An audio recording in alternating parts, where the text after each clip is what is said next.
Hello students, मैं दीपिका सरफराज, पंडित जवाहरलाल नेहरू कला एवं विज्ञान स्नातकोत्तर महाविद्यालय बेमेतरा में अतिथि सहायक प्राध्यापक के पद में पदस्थ हूँ। आज का हमारा टॉपिक है क्वालिटी इशू या फिर क्वालिटी क्या होती है। ये है यूनिट 4 का चैप्टर फर्स्ट है, जिसमें हम इसका दूसरा पार्ट जो है सेल सर्विस वो बना चुके हैं, यानी विक्रय पश्चात सेवाएं बना चुके हैं। अब क्वालिटी इशू क्या होता है इसको जानेंगे। क्वालिटी किसी भी प्रोडक्ट का वो वस्तु कैसी है, अच्छी है या निम्न क्वालिटी की है, उसकी गुणवत्ता, उत्पाद की गुणवत्ता को ही हम क्या कहते हैं, क्वालिटी। अब भाई हम इंटरनेशनल मार्केटिंग में हैं या अंतर्राष्ट्रीय बाज़ार में हम अपना प्रोडक्ट बेच रहे हैं, तो अंतर्राष्ट्रीय बाज़ार या विदेशी बाज़ार में प्रवेश करने के लिए जो है हमारी क्वालिटी अच्छी होनी बहुत ज़रूरी है, क्योंकि उस मार्केट में आपको अलग अलग देशों के विक्रेता मिलेंगे जिनकी प्रोडक्ट क्वालिटी आपसे और बेहतर हो सकती है। भाई उनको टक्कर देना है तो आपके प्रोडक्ट की क्वालिटी भी बहुत अच्छी होनी चाहिए, तभी तो आप वहाँ पे क्या है निर्यात कर पाएंगे और अपने आप को स्टैंड कर पाएंगे। तो इसलिए जो आपके आयात करता है उसके द्वारा मांगी गई क्वालिटी का माल ही भेजना आपको आवश्यक है भाई, क्योंकि अगर आप अपने इम्पोर्टर को लो क्वालिटी का प्रोडक्ट दोगे तो आपका मार्केट डाउन होगा, साथ में उसकी गुडविल भी जाएगी, क्योंकि आपसे वो प्रोडक्ट ख़रीद रहा है और वहाँ बेच रहा है। तो भाई आपको अपने प्रोडक्ट की गुणवत्ता इतनी अच्छी रखनी है, क्वालिटी इतनी अच्छी रखनी है कि वो आपके कॉम्पिटिटर्स को भी टक्कर दे सके। विदेशी बाज़ार में न केवल अपने देश के बल्कि विदेशों के निर्यातकर्ताओं में भी प्रतिस्पर्धा करनी पड़ती है, जिसके लिए माल अच्छी क्वालिटी का होना बहुत महत्वपूर्ण हो जाता है। भाई क्वालिटी डिपेंड्स, अगर आपका प्रोडक्ट क्वालिटी अच्छी नहीं है तो वो आपके नॉर्मल मार्केट में भी, आपके देशी मार्केट में भी, यानी आप जहाँ के भी हैं वहाँ भी उतने अच्छे से नहीं बिकेगी। तो आप भाई इंटरनेशनल मार्केटिंग कर रहे हैं, विदेश में अपना व्यापार बढ़ा रहे हैं, वहाँ अपने वस्तु को बेच रहे हैं, तो उसकी क्वालिटी आपको बहुत बहुत अच्छी रखनी होगी, ताकि जो आपके कॉम्पिटिटर्स हैं वो आप उनको टक्कर दे सकें। घटिया क्वालिटी के माल से न केवल एक निर्यातक की बदनामी होती है, बल्कि देश की छवि को भी दुष्प्रभाव पड़ता है। भाई आपके साथ आपकी कंट्री को भी दुष्प्रभाव पड़ेगा, क्योंकि जैसे हम चाइना का प्रोडक्ट यूज़ करते हैं या कहीं और का, अगर उसमें कोई डिफ़ेक्ट आता है, चाइना या कहीं का भी बोल लीजिए, आप प्रोडक्ट यूज़ करते हैं उसमें थोड़ा सा डिफ़ेक्ट आया, तो हम क्या देखते हैं कहाँ का वो मैन्युफैक्चर्ड है, कहाँ वो बना है। पहले तो उस कंपनी को हम बहुत गुस्सा करते हैं, यार कैसा दिया है हमने, हमारा इतना पैसा वेस्ट हो गया।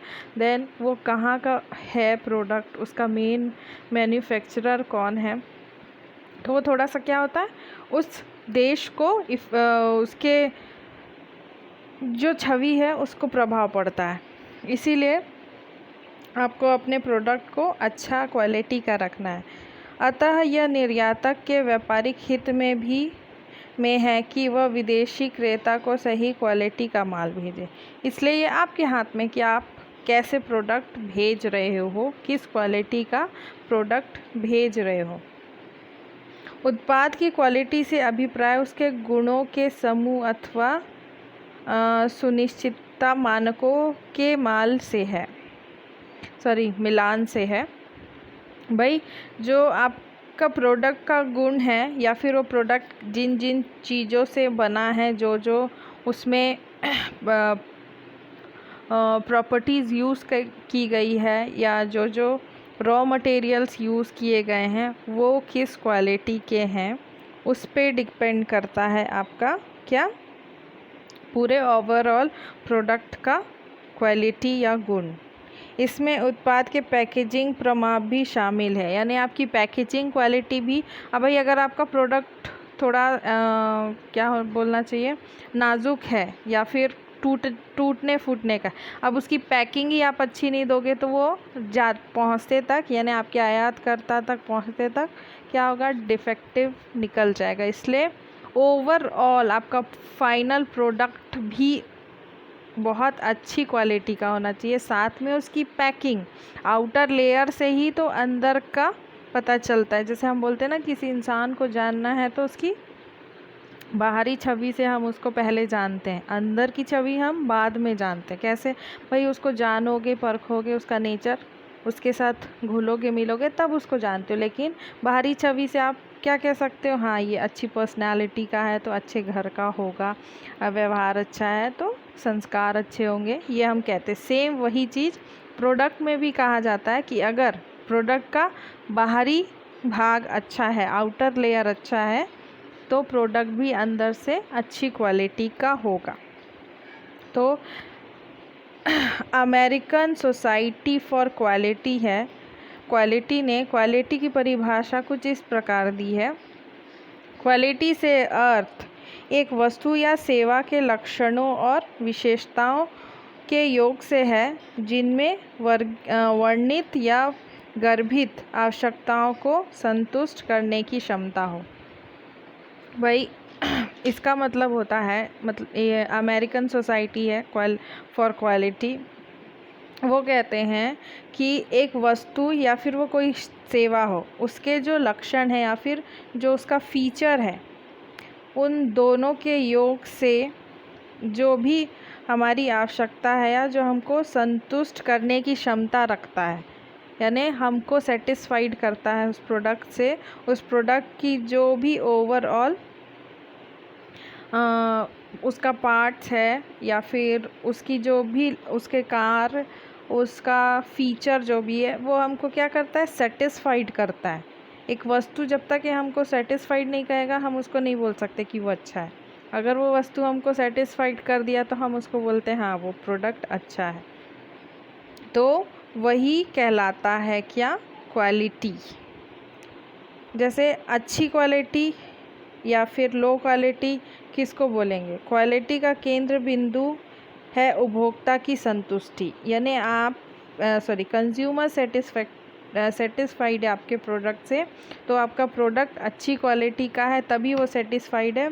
लो क्वालिटी का होगा तो कंज्यूमर सेटिस्फाइड नहीं होंगे। अगर कंज्यूमर सेटिस्फाइड है तो उससे आप समझ जाएंगे कि प्रोडक्ट हाई क्वालिटी का है या लो क्वालिटी का है।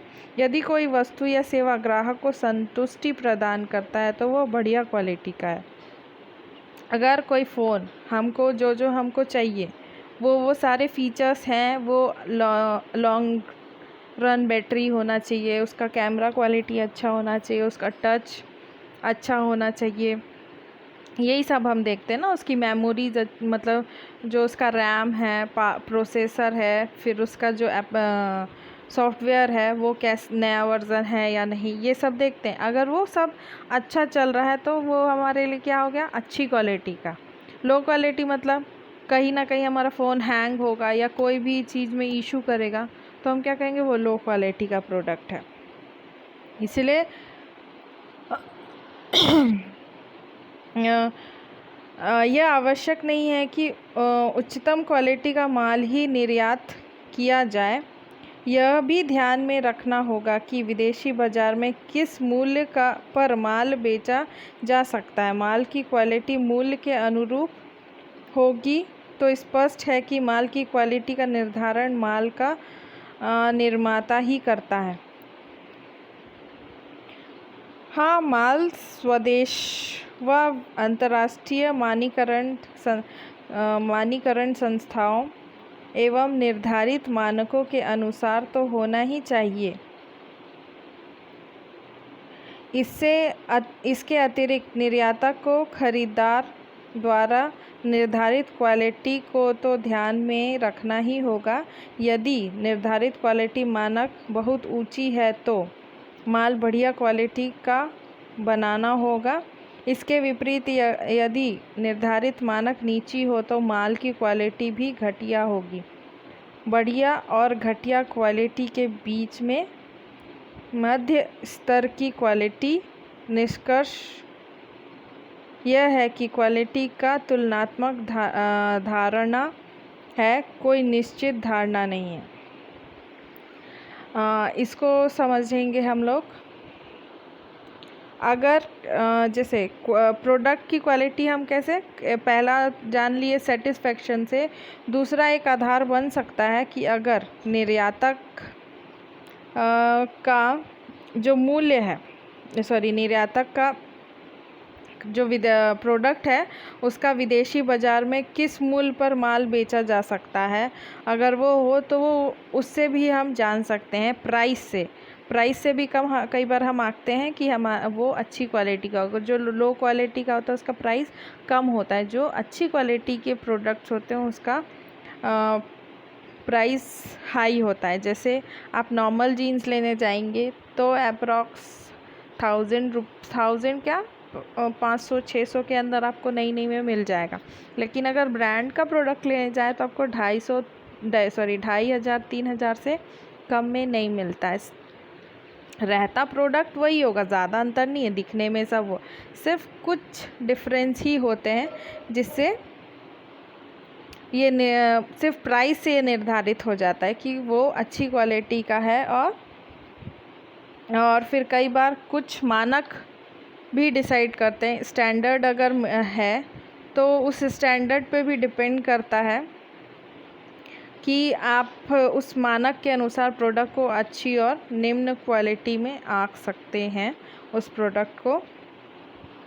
परफॉर्मेंस क्वालिटी और कन्फर्मेंस क्वालिटी यानी निष्पादन क्वालिटी व अनुरूपता क्वालिटी, ये क्या होता है?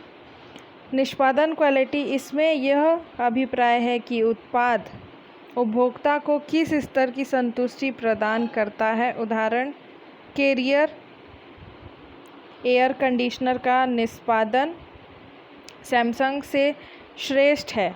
जिसके पास पैसा है वे कैरियर एयर कंडीशनर ही खरीदेंगे। यानी आपका परफॉर्मेंस के बेस पे भी क्वालिटी डिपेंड करती है। अगर परफॉर्मेंस अच्छा है उस ब्रांड का तो वो अच्छी क्वालिटी का है। एग्ज़ाम्पल जैसे बताई, कैरियर एयर कंडीशनर थोड़ा हाई प्राइस भी रहता है और उसकी क्वालिटी उसके परफॉर्मेंस पे भी डिपेंड करती है। उसका परफॉर्मेंस अच्छा है तो इसलिए वो क्या है, सैमसंग से अच्छा माना जाता है। दूसरा है अनुरूपता या सदृश्य क्वालिटी, कॉन्फर्मेंस क्वालिटी कहते हैं। इसका अर्थ है कि उत्पाद निश्चित मानक के अनुरूप है, इसमें कोई खराबी नहीं है। उदाहरण, कैरियर तथा सैमसंग दोनों में ही एयर कंडीशनर मानक क्वालिटी के हैं। दोनों ही उपभोक्ताओं को संतुष्टि प्रदान करते हैं, परंतु कैरियर सैमसंग से श्रेष्ठ है। Now next, benefits of maintaining quality. Quality कैसे बनाए रखें भाई? उत्पाद की क्वालिटी तभी सुनिश्चित की जा सकती है जब निर्माता दो स्तर पर क्वालिटी बनाए रखता है। पहला है संस्था के अंदर, दूसरा है आपूर्ति की श्रृंखला। भाई संस्था के अंदर यानी जो आप प्रोडक्ट बना रहे हो उस टाइम पे आपको क्वालिटी मेंटेन करना है। तब आप क्या करेंगे, अपने प्रबंधकों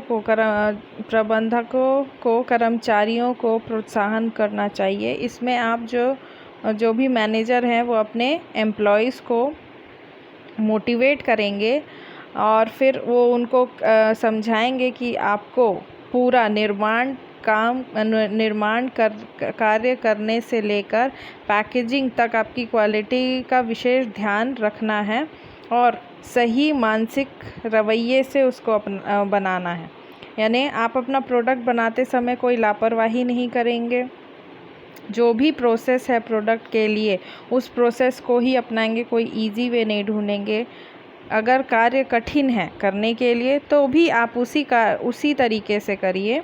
तो क्या होगा, इससे उत्पाद की हर अवस्था पर क्वालिटी जो है जो आपने मानक मेंटेन की है वो उस हिसाब से आपको बन के मिलेगी। तो इसीलिए क्वालिटी का सही संहितांतरण करने के लिए क्या है, क्वालिटी पुस्तक के माध्यम से आप उसको चेक कर सकते। आपने एक क्वालिटी मानक बना दिया, स्टैंडर्ड क्वालिटी स्टैंडर्ड मेंटेन करना है कि आपको इस प्रोडक्ट में ऐसा ही होना चाहिए। हम चेक करते हैं कोई भी प्रोडक्ट बेचने से पहले उसको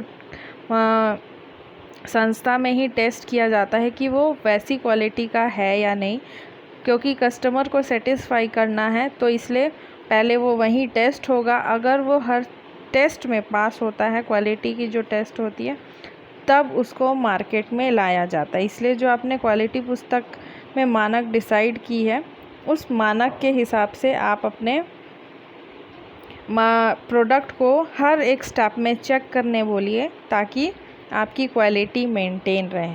दूसरा है आपूर्ति की श्रृंखला में जिस कच्चे माल से उत्पाद बनाया जाता है वह ठीक क्वालिटी का होना चाहिए। इसके लिए आपूर्तिकर्ता से सही कच्चे माल की आपूर्ति सुनिश्चित करनी चाहिए। इससे आपूर्ति श्रृंखला क्वालिटी प्रबंधक कहते हैं।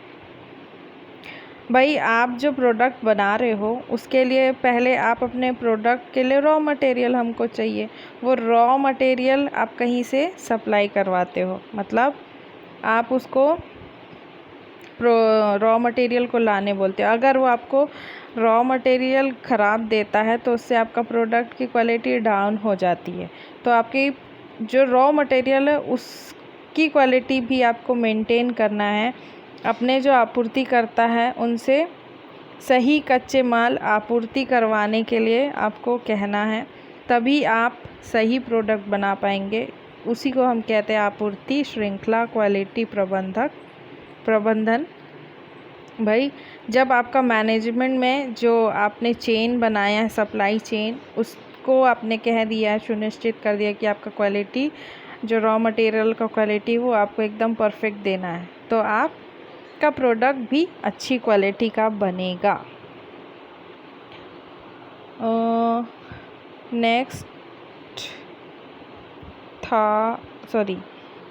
नेक्स्ट में हमको पढ़ना था बेनिफिट्स ऑफ मेंटेनिंग क्वालिटी। अब क्वालिटी को बनाए रखने के लिए जो बेनिफिशियल चीज़ें हैं वो क्या क्या हैं।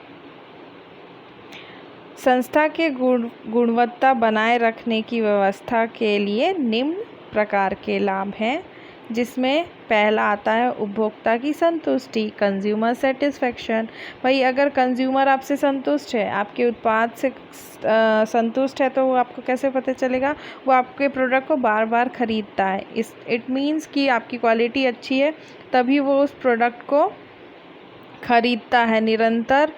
आपको फिर उसमें क्या है, जब आपका प्रोडक्ट बार बार बिक रहा है तो आपको कंज्यूमर को सेटिस्फाइड रखना है, तो आपको निरंतर अपनी क्वालिटी को बनाए रखना होगा, तभी आप मार्केट में कंटिन्यू चल पाएंगे। नेक्स्ट है प्रतियोगिता में श्रेष्ठ स्थिति यानी कॉम्पिटिटिव एजेस। माल की श्रेष्ठ क्वालिटी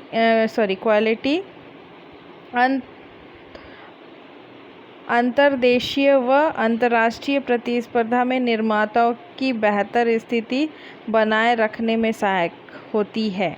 भाई, अगर आपका क्वालिटी अच्छा है, आप क्वालिटी मेंटेन कर रहे हो, चाहे आप वो अपने देश में कर रहे हो चाहे बाहर, तो क्या है, वो आपको दोनों जगह बेहतर स्थिति बनाने में सहायक होगा। तीसरा है कम शिकायतें व कम मरम्मत की आवश्यकता, रिडक्शन इन रिपेयर वर्क। अच्छी क्वालिटी के माल की कम शिकायत आती है, माल कम खराब होता है, उसे मरम्मत करने की आवश्यकता कम पड़ती है, जिससे ग्राहक की संतुष्टि बढ़ती है और जो आपके संसाधन हैं उसका ज़्यादा खर्च भी नहीं होता है, वो आपके लिए बचता है। क्योंकि अगर आप क्वालिटी ऑलरेडी मेंटेन करके चल रहे हो तो आपके प्रोडक्ट में डिफ़ेक्ट कम आएगा। उससे क्या है, रॉ मटेरियल जो आपको रिपेयर में लगता वो आपको रिपेयर में नहीं लगेगा, नए प्रोडक्ट बनाने में यूज़ हो जाएगा। माल की क्वालिटी में सुधार, लीड टू क्वालिटी इम्प्रूव। माल की क्वालिटी पर निरंतर नियंत्रण नियंत्रण माल की गुणवत्ता में सुधार का माध्यम बन सकती है। अगर माल की क्वालिटी पर आप कंट्रोल रखते हैं और उसकी गुणवत्ता हमेशा चेक करते हैं, तो इससे क्या होगा, आपका जो माल का क्वालिटी है, कुल मिला के जो आपकी रॉ मटेरियल है वो अच्छी क्वालिटी की होगी, तो जो आपके फिनिश प्रोडक्ट हैं उसकी क्वालिटी भी अच्छी होगी।